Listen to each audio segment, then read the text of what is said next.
ഇനി ഞാനിവിടെ തയ്യാറാക്കുന്നത് പഴംപൊരിയാണ്. പക്ഷേ പഴംപൊരിയുടെ റെസിപ്പി ആയിട്ടൊന്നുമല്ല ഞാനിന്നിവിടെ വന്നിരിക്കുന്നത്.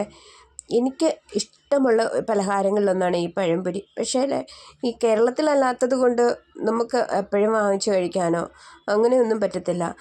ഈ പണ്ടൊക്കെ നാട്ടിൽ വരുമ്പം ആദ്യം വാങ്ങിക്കുന്ന ഒരു പലഹാരമായിരുന്നു പഴംപൊരി. അത് ട്രെയിനിൽ വെച്ച് ഇടയ്ക്ക് കണ്ട അന്നേരം വാങ്ങിച്ച് കഴിക്കുമായിരുന്നു. പക്ഷേ ഇപ്പോഴൊക്കെ ആണെങ്കിലും അങ്ങനെയൊക്കെ തന്നെയാണ്.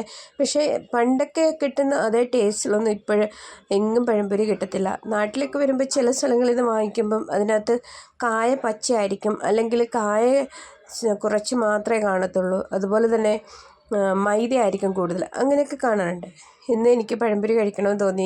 നമ്മുടെ ഇവിടെ കേരള സ്റ്റോറിൽ ഏത്തയ്ക്ക എല്ലാ ദിവസവും കിട്ടും. അതുകൊണ്ട് പിന്നെ ഇപ്പം നമുക്ക് കഴിക്കണമെന്ന് തോന്നുമ്പോൾ തയ്യാറാക്കി കഴിക്കുക എന്ന് മാത്രമേ ഉള്ളൂ. അതുപോലെ തന്നെ ഫ്രഷായിട്ടുള്ള ഏത്തയ്ക്ക അങ്ങനെ കിട്ടത്തില്ല. കേരളത്തിൽ നിന്നൊക്കെ ഇവിടെ വരുമ്പോഴത്തേക്ക് അതൊരു പരുവമാവും. പിന്നെ നമ്മൾ വാങ്ങിച്ചൊക്കെ വരുമ്പോഴത്തേക്ക് കുറച്ച് പഴുത്ത് പോകും. എനിക്കേതായാലും നല്ല പഴുത്ത പഴംപൊരിയാണ് ഞാനിവിടെ തയ്യാറാക്കുന്നത്. എനിക്കതാണ് ഇഷ്ടം.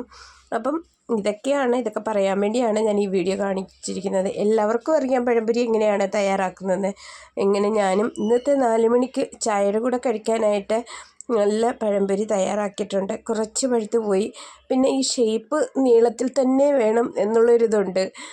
ചെറുതായിട്ട് മുറിക്കായിരുന്നു. പക്ഷേ എനിക്ക് അങ്ങനെ ഈ നാട്ടിലൊക്കെ കിട്ടുന്ന പോലെ, ചായക്കട കിട്ടുന്ന പോലെ കഴിക്കാനൊരു രസം തോന്നി. അതുകൊണ്ടാണ് ഇങ്ങനെ മുറിച്ചത്. അപ്പോൾ ഈ വീഡിയോ നിങ്ങൾക്ക് ഇഷ്ടപ്പെട്ടെങ്കിൽ നിങ്ങളുടെ അഭിപ്രായം അറിയിക്കുക.